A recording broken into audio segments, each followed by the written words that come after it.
Sveiki, kolegos. Šios dienos mūsų tema – lekalų taisymas pagal figūrą. Kadangi aš specializuojuosi moteriškų drabužių konstravime netipinėms figūroms, noriu su jumis pasidalinti, kaip pataisyti, kaip pakeisti lekalus pagal jūsų konkrečią figūrą. Šios dienos tema – per didelė rankos apimtis. Va štai šitoj vietoj ties bicepsu. Dažnai standartinių gaminių lekalai būna šiek tiek per siauri, tarkim, pagal jūsų rankos apimtį. Rankovė turėtų maždaug būti šitoj vietoj platesnė, negu kad jūsų apimtis, mažiausiai 3-4 cm. Geriausiai 4 cm. Ką reikėtų daryti? Matuojam savo rankos apimtį per bicepsą, per storiausią savo vietą. Tada pasižymime ant lekalo liniją. Jinai bus maždaug nuo va šitos pažasties žemyn apie 9 arba 10 cm. Brėžiam liniją ir matuojam lekalą. Sužinom, kiek lekalas yra siauresnis negu kad jūsų rankos apimtis plus priedas laisvumui. Kaip ir minėjau, geriausia 4 cm. Imu pavyzdį. Tarkim, jūsų rankos apimtis yra 40 cm pamatavus per storiausią vietą per raumenį, o lekalo plotis va šitoj vietoj. Pasimatuojat, pavyzdžiui, yra 38. Trūksta laisvumo priedas tam, kad jūs galėtumėt puikiai ranką kilnot į priekį, atgal, kur tik tai norit, turi būti 4 cm. Skaičiuojam.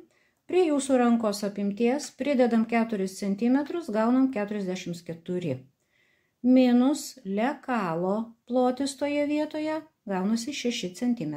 Vadinasi, mums reikia lekalą paplatinti, štai čia, per šitą vietą, 6 cm. Parodysiu, kaip tai yra daroma. Imu rankovės lekalą. Turbūt visi žino, kad šitas ženkliukas reiškia, kad tai yra rankovės priekis. Čia yra sutapdinimas su pečių siūle. Imu lekalą ir padalinu jį per pusę. Taip, dalinam tiksliai, brėžiam liniją, vertikalę.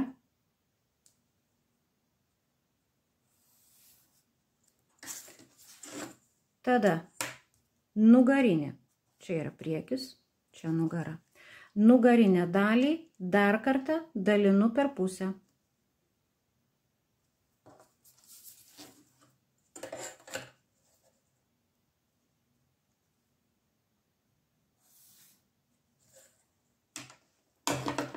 Imu žirkles ir kerpam per štai šitą liniją.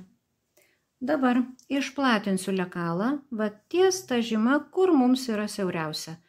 6 cm dalinu per pusę ir 3 cm prie vienos dalies, 3 cm pridedu prie kitos dalies.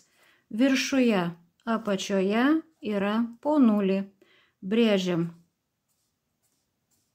švelnią kreivę į apačią pereinant į 0.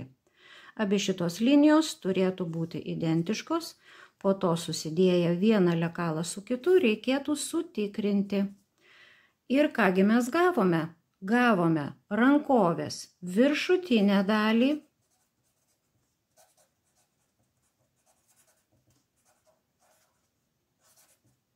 ir rankovės apatinę dalį.